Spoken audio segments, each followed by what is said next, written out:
Often in pop culture, conventions such as Comic-Con have become the hub for entertainment news, primarily for films and television.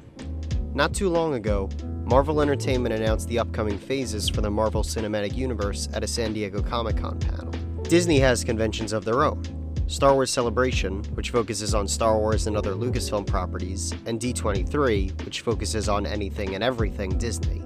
Looking back, some of the major announcements that have come from D23 in the past include the announcement of Disney+, Star Wars Galaxy's Edge, and the 2019 Epcot refurbishments and reimaginings. Well, D23 2022 is right around the corner, starting on September 9th, and fans expect many new announcements and updates on past announcements to come our way during the event. For this video, I want to speculate on what we can realistically expect in regards to Disney Parks news, specifically Walt Disney World Resort in Florida. As part of Epcot's overhaul announced back in 2019, Spaceship Earth, the ride inside the giant Epcot golf ball, was expected to undergo a significant redesign, changing its storyline from the history of communication to the history of storytelling. That refurbishment has been delayed for quite some time, with no changes coming to the ride at all since this announcement. Now, as with many of the delayed announcements, the COVID-19 pandemic played a major part in why Spaceship Earth has gone unchanged so far, but I expect to get an announcement during D23 that the reimagining will begin soon, with a closure date for the ride and an estimated opening date perhaps. This announcement is very exciting to me. I've been a big fan of the original ride for years, but it has become very outdated. Being such a marquee attraction, located inside the park's massive icon, it really needs to be something special. Continuing with Epcot's delayed announcements, the Play Pavilion was expected to replace the long-defunct Wonders of Life Pavilion. You know, the one that people kept sneaking into, where someone stole the shoes from that cute little animatronic. That one. Yep. So that is supposed to become some kind of Ralph Breaks the Internet-looking neon city full of meet and greets, interactive games, and much more.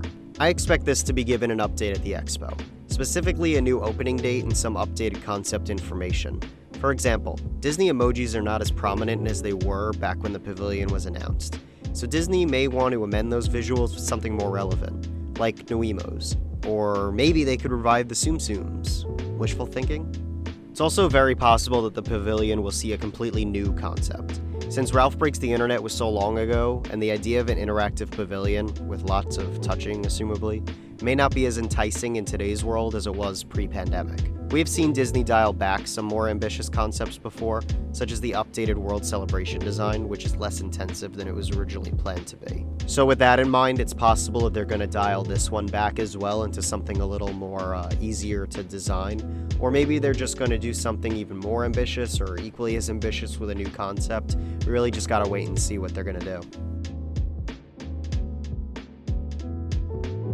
A Mary Poppins Miniland was also announced back in 2019. It was supposed to be located within the UK pavilion in the back and recreate Cherry Tree Lane, with all the iconic imagery and sights of the original film and the Emily Blunt starring sequel film. The land was also supposed to house a carousel ride, based on Mary Poppins.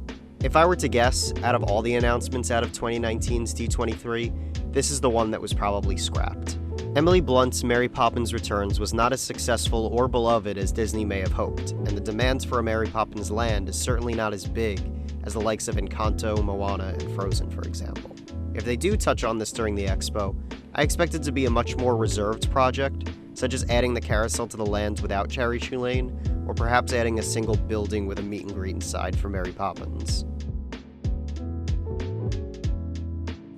My friends, it's the one you've been waiting for, the one we've begged for, the one we've all crossed our fingers for every time a new D23 comes around. Friends, it's time for a Figment update. I fully expect the Imagination Pavilion to undergo a massive change soon, and I expect that change to be announced at D23 this year. I believe this because I wholeheartedly believe that this announcement was prepped as a Phase 2 for Epcot's refurbishments, but it was halted when everything was getting delayed and shelved. But we live in a post-popcorn bucket world, a world where a purple dragon stuffed with popcorn made the world go mad. So yes, I think something will happen involving Figment. Hopefully, that's a brand new attraction in the Imagination Pavilion, bring back the magic of the original ride while being entirely unique. Basically, I just want the Dreamfinder back with Figment on a whole new adventure that can dazzle new generations and satisfy those of us that yearn for its past form. Oh, also, I want a Dreamfinder meet and greet back with the Figment puppet. Please. Okay, so let's quickly run through a few more likely announcements. Tron Lightcycle Power Run is imminent, so I expect some new information there.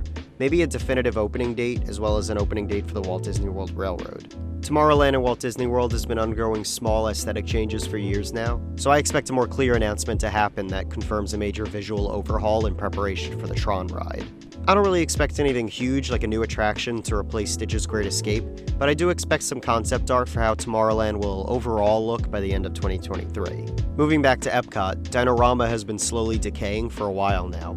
Primeval Whirl, one of its main attractions, was demolished and replaced with a seating area. Really, the only reason to visit that area now is for the dinosaur ride, which is quite awesome. I expect this area to be completely rethemed soon though, but I'm not sure what it will become. I do think we'll find out at D23 though. Maybe Indiana Jones, maybe Encanto. No, we'll have to see soon. I definitely think they will announce the arrival of Boba Fett and Fennec Shand to Hollywood Studios' Galaxy's Edge, since they've been in California for a while now. I also expect the arrival of a live-action bounty hunter to the land as originally planned for the park in the concept art. This hunter can interact with the Magic Band Plus Bounty Hunters game, a slight pivot from its original concept. I do expect, or at least I hope, the Disney dining plan will return.